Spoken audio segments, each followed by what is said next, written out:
Installation का process काफ़ी easy होता है। जैसे कि यहाँ पर मुझे फ़ैन को इंस्टॉल करना है तो मैं इस वाले काले ट्रे को हटा लूँगा। ये जो आपको 2 ट्रे दिख रहे हैं, आपको इजीली स्क्रू को खोलकर इसे निकाल लेना है। उसके बाद अब मैं पहले प्रोसेसर लगाऊंगा, उसके बाद फ़ैन इंस्टॉल करूंगा। तो प्रोसेसर लगाने के लिए मैं इस ट्रे को अनलॉक करूंगा। अनलॉक करने के लिए सिंपली इस लीवर को ऊपर करना पड़ेगा। तो ऊपर करने से क्या होता है कि आप अगर ध्यान से देखोगे तो थोड़ा सा ट्रे बैक साइड की ओर खिसकता है। उसके बाद हमारा जो प्रोसेसर है उसे हम ट्रे से निकालेंगे। लेकिन यहाँ पर अगर आप बिगनर हो तो आपको बता दूँ, आप जब भी प्रोसेसर को ट्रे से निकालोगे ध्यान रखना आपका प्रोसेसर आपके हाथ से छूटकर गिरना नहीं चाहिए। बैक साइड में बहुत सारी पिन होती है, एक भी पिन डैमेज होगी तो फिजिकल डैमेज आ जाएगा, प्रोसेसर की वारंटी क्लेम नहीं होगी। बाकी यहाँ पर आप देख सकते हैं मदरबोर्ड पर एक एरो बना हुआ है। वैसे ये जो ट्रे होता है मतलब सॉकेट जो बना है जिस पर प्रोसेसर इंस्टॉल होता है, अगर आप उस पर रॉन्ग डायरेक्शन में प्रोसेसर को रखोगे तो इंस्टॉल नहीं होता है। यहाँ पर एरो देख लीजिए, गोल्डन कलर का प्रोसेसर पर भी मार्क बना होता है ताकि आपके मदरबोर्ड के मार्क के साथ आप इजीली मैच करके एक सही डायरेक्शन में अपने प्रोसेसर को अपने मदरबोर्ड के सॉकेट पर रख पाओ। अगर आप उल्टा रखोगे तो मैं डेफिनेटली आपको गारंटी देता हूँ आपका जो प्रोसेसर है वो आपके सॉकेट के अंदर इस तरीके से नहीं जाएगा। आप देखिए मैंने कुछ फोर्स अप्लाई नहीं किया है, सिंपली रखा है और सारे पिन के साथ मेरा प्रोसेसर इंस्टॉल हो गया है। थोड़ा सा ऊपर करके आपको दिखा रहा हूँ, देख लीजिए किस तरीके से इसके पिन ईजिली अंदर जा रहे हैं। अगर आप उल्टा रखोगे तो नहीं जाएगा। अगर आप इस लीवर को नीचे कर लेते हो, नीचे करने के बाद इसे लॉक कर देते हो, देखिए किस तरीके से मैं लॉक कर रहा हूँ। अगर ऐसा करते हो तो आपका प्रोसेसर लॉक हो जाता है। अब यहाँ पर आप फ़ैन को लगा सकते हो। ध्यान रखना लीवर लॉक करने के बाद ही फ़ैन को लगाना। फ़ैन को लगाने के लिए ध्यान रखना आपका जो स्क्रू है वो आपके अलाइनमेंट के साथ प्रॉपर बैठे। मतलब बैक साइड में एक प्लेट होती है जो आपके फ़ैन को आपके पूरे मदरबोर्ड पर अटैच रखता है। तो इस तरीके से आपको सब कुछ अलाइनमेंट देख कर ही आपको स्क्रू को टाइट करना है। अब यहाँ पर क्या करना है, आपको स्क्रू को क्रॉस डायरेक्शन में टाइट करना है। पहले थोड़ा टाइट कीजिए एक साइड के स्क्रू को, ज़्यादा टाइट मत करना। फिर उसके अपोजिट वाले जो स्क्रू होते हैं उनको आधा टाइट करना।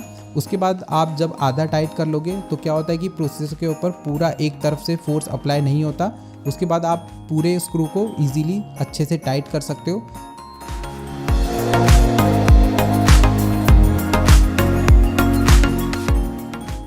यहाँ पर हमें फ़ैन का कनेक्टर लगाना है। ध्यान से देखिए कनेक्टर किस तरीके से दिखता है। इसको भी अगर आप उल्टा लगाओगे तो लगने वाला नहीं है, आप ज़्यादा फोर्स मत अप्लाई करना। अगर कुछ भी आपको कन्फ्यूज़न होता है तो यूज़र मैनुअल में भी आप देख सकते हैं। लेकिन यहाँ पर मैं देखिए किस तरीके से फ़ैन के हेडर पर आपको CPU फ़ैन हेडर लगाकर बता रहा हूँ। इससे हमारे फ़ैन को पावर मिलती है और स्पीड भी मिलती है। यहाँ पर आप देख रहे हैं हमारा जो रैम स्लॉट है उसको मैं किस तरीके से अनलॉक कर रहा हूँ। अब 2 रैम यूज़ करूँगा तो मतलब डुअल चैनल कॉन्फ़िगरेशन हम यूज़ कर रहे हैं। रैम लगाने के लिए रैम के ग्रूव्स को मैच कीजिए। यहाँ पर देखिए कटआउट जो बना हुआ है वो आपका प्रॉपर स्लॉट के साथ मैच हो जाना चाहिए। अगर मैच नहीं होगा तो आपके स्लॉट में बैठेगा नहीं, आप कितना भी फोर्स अप्लाई कर लो एक साइड से रैम आपका ऊपर ही उठा रहेगा। आप जैसी रैम को प्रेस करते हो आपके जो लॉक अपने खोले थे वो लॉक प्रॉपर लॉक हो जाते हैं। दोनों ही रैम को इंस्टॉल करने के बाद हम SSD को इंस्टॉल करेंगे। ये M.2 NVMe है। आप चाहे SATA SSD इंस्टॉल करो चाहे NVMe इंस्टॉल करो, दोनों का प्रोसेसर सिमिलर है। आपको ध्यान रखना है कटआउट इसमें भी बना होता है, गैप बना होता है, तो आपको M.2 के गैप के साथ मैच करते हुए इसे सिंपली बैक साइड से थोड़ा सा प्रेस करना है। आपके जो गोल्डन पिन थे वो सारे अंदर चले जाते हैं। उसके बाद बैक साइड से आपको थोड़ा सा पुश करके इसका जो स्क्रू आपने निकाला था उसे वापस से इसे इंस्टॉल कर लेना है ताकि आपका जो M.2 NVMe है या फिर आपका M.2 SATA SSD है वो प्रॉपर तरीके से इंस्टॉल हो जाए। अब यहाँ पर हमने प्रोसेसर लगा लिया है, फ़ैन लगा लिया है, रैम लगा लिया है और कैबिनेट में इंस्टॉल करेंगे। लेकिन इंस्टॉल करने से पहले मैं यहाँ पर बताना चाहता हूँ, आप सबसे पहले पावर सप्लाई इंस्टॉल कीजिए अपने कैबिनेट में। पावर सप्लाई इंस्टॉल करने से पहले एक बात का ध्यान रखिए, आपकी जो पावर सप्लाई की फैंस होती है उसका डायरेक्शन नीचे की तरफ होना चाहिए। मतलब जब भी ये फ्रेश एयर इंटेक करेगा हर कैबिनेट के नीचे ही उसका जो ग्रिल होता है वो बना होता है, ऊपर की तरफ नहीं बना होता है। अगर आप गलत लगा दोगे तो फ़ैन को सफोकेशन होगी। पावर सप्लाई को टाइट करने के लिए मतलब कैबिनेट में फिट करने के लिए इस वाले स्क्रू का इस्तेमाल कीजिए। बहुत सारे लोग क्या करते हैं कैबिनेट के साथ आपको बहुत सारी स्क्रू मिलेगी, कोई भी स्क्रू जो फिट होता है वो उसको टाइट करने लग जाते हैं। तो ऐसा मत करना, आपको आगे चल के प्रॉब्लम हो सकती है। मतलब जब भी आप पावर सप्लाई को निकालोगे हो सकता है थ्रेड वगैरह फ्री हो जाए उसका।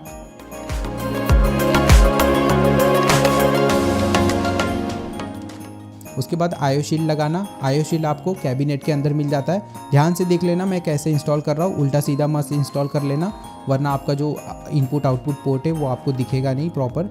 यहाँ पर आप देख सकते हैं छोटे छोटे गैप बने हुए हैं जिसमें हमें स्क्रू को इंस्टॉल करना है। लेकिन बहुत सारे कैबिनेट में क्या होता है कि प्री इंस्टॉल आपको ATX के हिसाब से कुछ आपको जंपर लगा के दिए रहते हैं, मतलब जो मेन 4 जंपर होते हैं वो तो पहले से ही आते हैं, लेकिन थोड़े बहुत जंपर हमें खुद से इंस्टॉल करने पड़ते हैं अपने मदरबोर्ड के हिसाब से।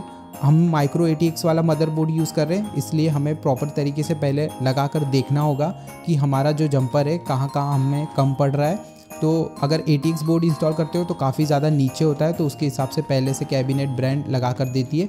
लेकिन यहाँ पर मैं आपको बताऊँ तो यहाँ पर एक कम है, यहाँ पर भी एक कम है, और यहाँ पर हमें लगाने की ज़रूरत है।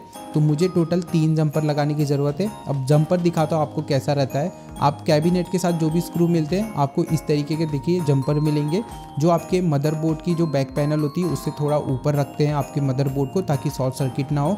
यहाँ पर आप देख सकते हैं ये इस तरीके से मैं 3 जंपर लूँगा और इसे अपने कैबिनेट के अंदर इंस्टॉल करूँगा, ताकि हमारा जो मदरबोर्ड है मैं जब भी उस पर कोई भी केबल अटैच करूँ वो पूरी तरीके से बैंड ना हो। ये आपके मदरबोर्ड को बैंड होने से भी बचाता है।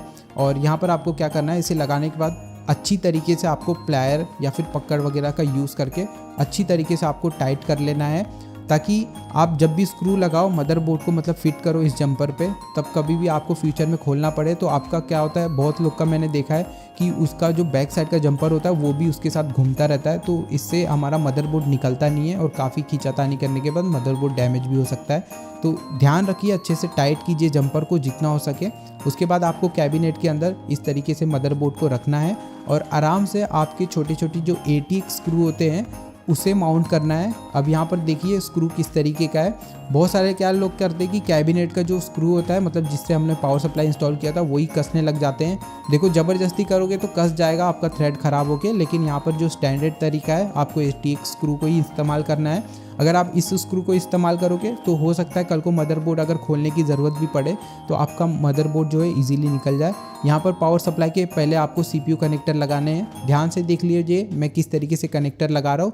ये आपके मदरबोर्ड के फ़ैन के जस्ट कोने में होता है और इस तरीके से आपको 8 पिन पावर कनेक्टर इंस्टॉल करना है। उसके बाद जब भी आप 24 पिन कनेक्टर लगाओगे तो इस बात का ध्यान रखना है कि आप उतना ही प्रेस कीजिए जितना आपका लॉक हो जाए, मतलब इस पे ज़्यादा प्रेशर डालने की कोशिश मत करना। अगर नीचे से थोड़ा सपोर्ट दे सकते हो तो देकर उसे थोड़ा ऊपर से प्रेस करने की कोशिश करना, वरना मदरबोर्ड बैंड होता है।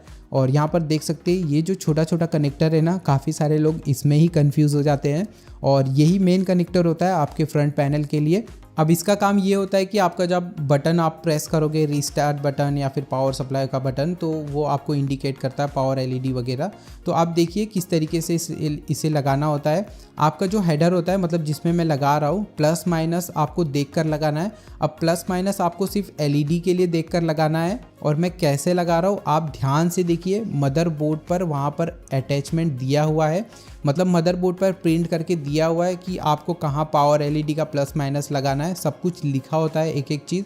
अगर फिर भी आपको कन्फ्यूज़न है तो आपको मैं ये जो आगे आपको स्क्रीन पे ये जो दिखा रहा हूँ डायग्राम, आप इस तरीके से इंस्टॉल कर लीजिए। अगर आपका जो रीसेट स्विच होता है या फिर पावर स्विच होता है उसे आप प्लस माइनस की जैसा नहीं लगाओगे तो भी चलेगा, उल्टा सीधा वो चल जाता है। लेकिन आपको प्रॉपर तरीके से उसी के प्लेस पे लगाना है, पावर के प्लेस पे पावर का ही पिन लगाना है। वरना क्या होता है, काफ़ी सारे लोग से ये भी गलती हो जाती है कि रीस्टार्ट की जगह पावर सप्लाई लगा देते, तो जब भी आप पावर बटन दबाओगे तो रीस्टार्ट होता है PC। तो इस बात का ध्यान रखना है, आपको जो फ्रंट पैनल के कनेक्शन है वो अच्छे से करने हैं। उसके बाद यहाँ पर आपको, अगर आपके कैबिनेट में 3.0 का सपोर्ट दिया रहेगा USB का, तो इस तरीके से आपको कनेक्टर देखने मिलेगा ब्लू कलर का, जिसका आगे का हेडर होता है। आपको सिंपली 3.0 के कनेक्टर में लगाना है। ये एक ही कनेक्टर होता है, इसके जैसा कोई कनेक्टर नहीं रहेगा, तो आपको समझ में आ जाएगा किस में लगाना है। उसके बाद HD ऑडियो, यानी कि हमारे जो कैबिनेट के ऊपर आप ऑक्स इनपुट करते हो, माइक इनपुट करते हो, उसका कनेक्शन होता है। तो इसे भी आप उल्टा सीधा देखकर लगाइए। आप सीधा लगाओगे तो लग जाएगा, उल्टा लगाओगे तो नहीं लगेगा। यहाँ पर USB के कनेक्शन कर लेते हैं। ये USB 2.0 के कनेक्शन होते हैं। USB 2.0 के भी कनेक्शन आपको हेडर मदरबोर्ड पर प्रिंट करके दिए गए होते हैं डायरेक्शन के लिए। अब यहाँ पर हमारा केबल मैनेजमेंट है, जो आप अपने हिसाब से कीजिए। मेरे हिसाब से जितना हो पाया मैंने किया। और छोटे मोटे कैबिनेट में उतना अच्छे तरीके से केबल मैनेजमेंट नहीं हो पाता है, फिर भी आप कर लीजिए। ऑपरेटिंग सिस्टम इंस्टॉल करने के लिए आपको एक बूटेबल पेन ड्राइव की ज़रूरत होगी। आपको बूटेबल पेन ड्राइव कैसे क्रिएट करना है उसकी वीडियो आपको काफ़ी सारी यूट्यूब पर मिल जाएगी, आप जाकर सर्च कर सकते हैं। बहुत सारी वीडियो है, लोगों ने बनाकर रखी हुई है। आपको सिस्टम में पेन ड्राइव को इंसर्ट करना है, कोई भी स्लॉट में लगा सकते हो। उसके बाद आपको प्रेस करना है पावर बटन प्रेस करते ही आपका सिस्टम ऑन हो जाएगा और आपका जो भी मदरबोर्ड होगा, जैसे MSI, गीगाबाइट, जिस भी ब्रांड का मदरबोर्ड होगा उसका लोगो आपको शो होने लग जाएगा। उसके बाद धीरे से आपका ऑपरेटिंग सिस्टम लोड हो जाएगा आपके सिस्टम पर। आप इजीली, जैसा मैं कर रहा हूँ, आप सेम टू सेम स्टेप्स को देखकर करिए। उसके बाद क्या होगा कि आपको यहाँ पर आई डोंट हैव प्रोडक्ट की पर क्लिक करना है। अगर आपके पास प्रोडक्ट की होगा तो आप डाल सकते हैं।